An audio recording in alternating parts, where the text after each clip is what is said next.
오늘은 어디에서 잘까요? 공유의 베드타임 스토리. 밤부터 양철지붕 위로 겨울비가 오네요. 파리 언덕 위에 이 아파트에선 다닥다닥 붙은 집들 지붕 사이로 에펠탑이 멀리 내다보여요. 사선으로 된 벽 사이에 유리창 2개가 똑바로 나 있고 빗물이 흘러 흐릿해진 창문 너머로 에펠탑이 1시간 간격으로 불빛을 바꿉니다. 도착하자마자 무거운 트렁크를 들고 꼭대기층까지 계단을 오르느라 애를 먹었어요. 파리엔 엘리베이터가 없는 집들이 많거든요. 손으로 문을 여닫는 수동식 엘리베이터를 꼭 타보고 싶었는데 이 집엔 그마저도 없네요. 아까는 탁자 위에 지도를 펼쳐놓고 파리의 거리 이름들을 외워봤어요. 길을 잃지 않으려면 지도를 머릿속에 잘 담아둬야죠. 근처에 가장 가까운 시장과 빵집도 체크해뒀습니다. 해가 뜨면 바삭한 크루아상을 사러 가려고요. 인사도 연습해놨어요. 원래 여기 사는 사람처럼. 봉주루, 도네무아 디뱅. 파리에서 파리지앵처럼 살아보기. 당신도 한 번쯤 꿈꿔봤죠? 작가 해밍웨이도 이곳 파리에서 7년을 살았대요. 권투와 사냥을 좋아하던 미시건의 청년 해밍웨이는 23세 아내와 파리로 건너와 20대의 대부분을 작가 지망생으로 습작을 하면서 보냈습니다. 빈민가에 시끌벅적한 댄스홀이 있던 카르디날 르무안 거리 74번지. 허름한 건물 3층에 작은 새방을 얻어 첫 아들을 낳고 가난했지만 행복한 시간을 보냈죠. 그는 죽기 전까지 그 시절을 가장 잊지 못할 시간으로 추억했습니다. 우리는 값싼 음식으로 잘 먹고 값싼 술로 잘 마셨으며 둘이서 따뜻하게 잘 잤고 서로 사랑하고 있었다. 만약 당신에게 충분한 행운이 따라주어서 젊은 시절 한때를 파리에서 보낼 수 있다면 파리는 마치 움직이는 축제처럼 남은 일생에 어딜 가든 당신 곁에 머무를 것이다. 바로 내게 그랬던 것처럼. 가진 건 주머니에 꼬깃해진 지폐 몇 장뿐이었지만 자주 가는 서점 한 기퉁이에 언젠가 자기가 쓴 책이 놓일 날을 꿈꾸며 뜨거운 커피 한 잔으로 행복해지고 와인 한 잔으로 인생을 축제로 만들던 그의 산책길 이야기를 들려줄게요.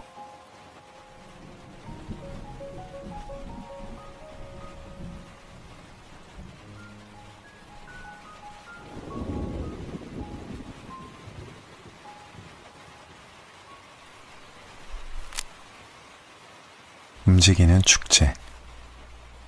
어니스트 해밍웨이. 겨울로 접어드는 차가운 비가 내리면서 도시엔 갑작스레 서글픔이 밀려들었다.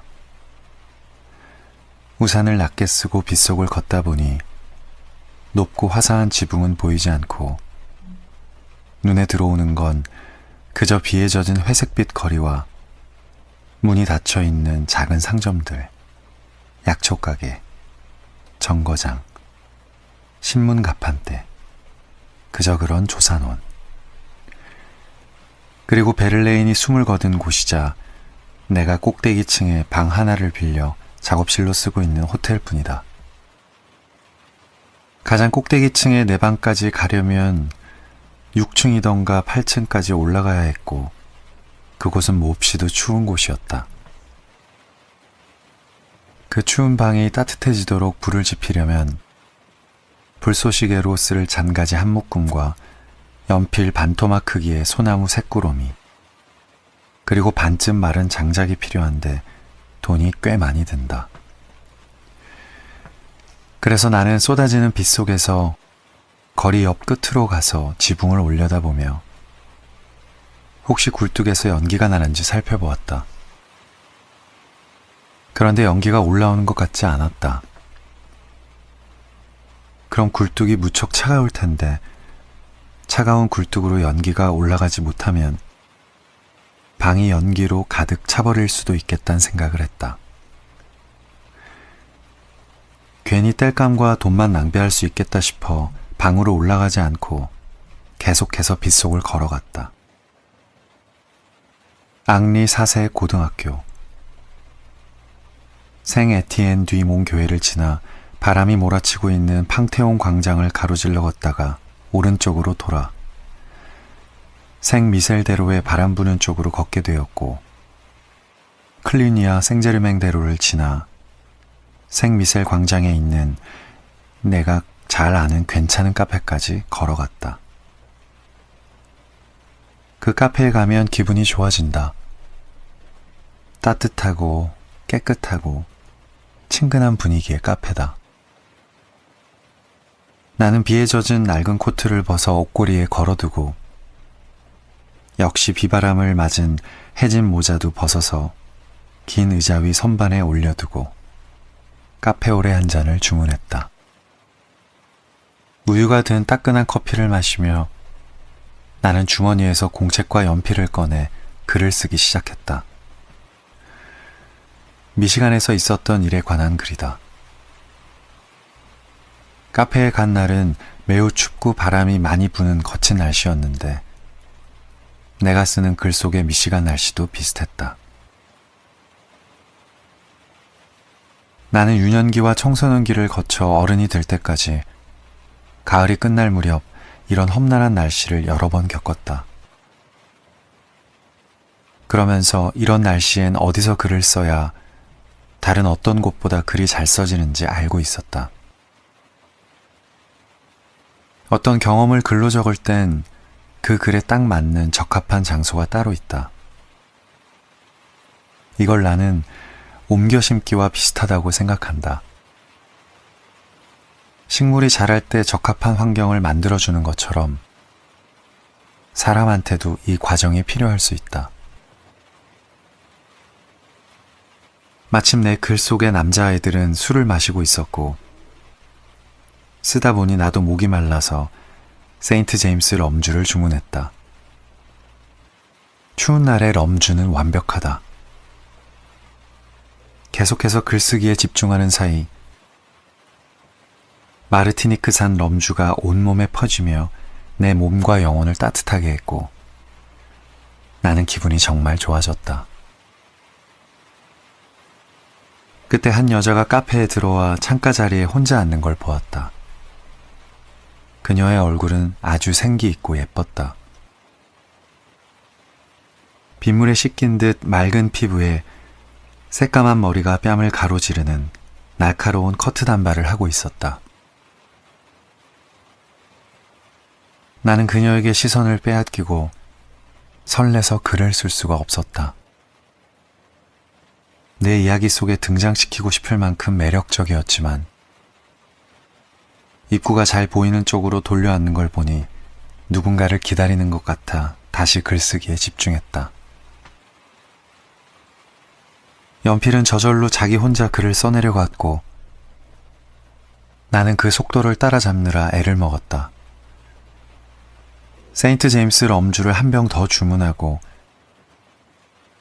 주위를 둘러볼 때마다 혹은 연필깎이로 연필을 깎으며 나무 부스러기를 찻잔 밑에 밀어 넣을 때마다 나는 그녀를 바라보았다. 아름다운 그대여. 내가 당신을 발견한 순간 당신이 누구를 기다리고 있든 당신을 다신 볼 수 없다 해도 이제 당신은 나의 것입니다. 당신은 나의 것이고 파리의 모든 것이 나의 것이고 그리고 나는 이 공책과 연필의 것입니다. 나는 다시 글쓰기에 흠뻑 빠져들었다. 이야기는 계속 나아갔고 나는 그 안으로 들어갈 길을 찾아야 했다. 더 이상 글은 스스로 쓰여지는 것이 아니라 내가 길을 찾아주어야 한다. 고개 한번 들지 않고 지금이 몇 시인지, 어디에 있는지조차 잊어버린 채 완전히 글에 몰입했다. 더 이상 럼주를 주문하지 않았다. 마침내 이야기를 끝내고 엄청난 피로감이 몰려왔다. 글의 마지막 문단을 읽고 난 뒤 주위를 둘러보며 그녀를 찾았지만 그녀는 이미 사라지고 없었다.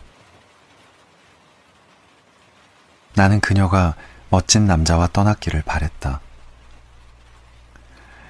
안주머니에 공책을 집어넣고 웨이터를 불러 12개의 생굴이 올려져 있는 생굴 한 접시와 맡겨놓았던 드라이 화이트 와인 반병을 갖다 달라고 했다. 글을 끝내고 나면 언제나 공허하고 슬프면서 행복하다. 사랑을 하듯 글을 써내려가고 그 글이 아주 마음에 들 때도 그랬다. 물론 다음 날이 돼봐야 그 글이 좋은지 알 수 있지만 생굴을 입에 넣으니 강한 바다향이 퍼진다. 굴에서 느껴지던 옅은 비릿함은 차가운 화이트 와인 한 모금을 넘기며 모두 씻겨 나가고 바다의 맛과 풍부한 질감만이 입안에 남는다. 굴 껍데기에 고인 신선한 즙을 마시고 상쾌한 와인으로 씻어내면서 나는 다시 행복해졌다. 공허함은 사라지고 앞으로 뭘 할지가 떠올랐다. 춥고 황량한 파리의 겨울을 떠나 다른 곳으로 가야겠다고 생각했다. 비 대신 눈이 내리는 곳. 소나무가 서 있는 높은 언덕과 도로가 눈으로 뒤덮이고 집으로 돌아갈 땐 뽀드득 뽀드득 눈 밟는 소리를 들을 수 있는 그런 곳으로 말이다. 알프스 레자방 근처에 지붕이 뾰족한 오두막이 하나 있다. 그곳의 하숙은 아주 근사하다. 하루 종일 책을 읽고 밤이면 열어둔 창문으로 별빛이 스며드는 침대에서 따뜻하게 잠들 수 있는 그런 곳이다. 우리 형편으로도 충분히 가능하다. 기차는 3등 칸으로 하면 그리 비싸지 않고 하숙비도 파리의 반값에 조금만 더 보태면 된다. 호텔의 작업실은 그만 쓰면 되니까 카르디날 르무안 거리 74번지에 있는 아파트 월세만 조금씩 내면 된다. 얼마 후면 토론토 신문사에 보낸 기사의 원고료도 나올 테고 어디서든 글은 쓸 수 있으니까 여행하면서 쓸 돈은 마련할 수 있다. 파리에서도 미시간에 대한 글을 썼으니 파리를 떠나서도 파리에 대한 글을 쓸 수 있겠지.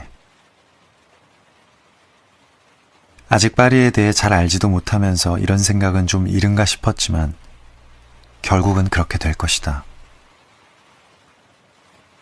남은 생굴과 와인을 마저 먹고 카페에 음식값을 지불하고 나왔다.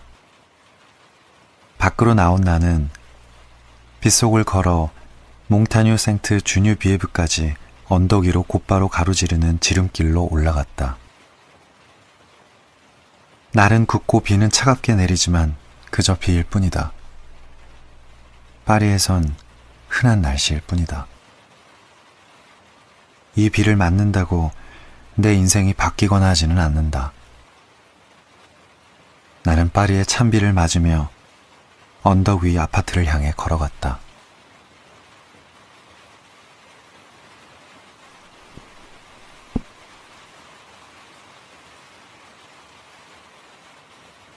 파리는 사랑의 힘으로 모든 걸 이겨내는 로맨스 영화 같아요.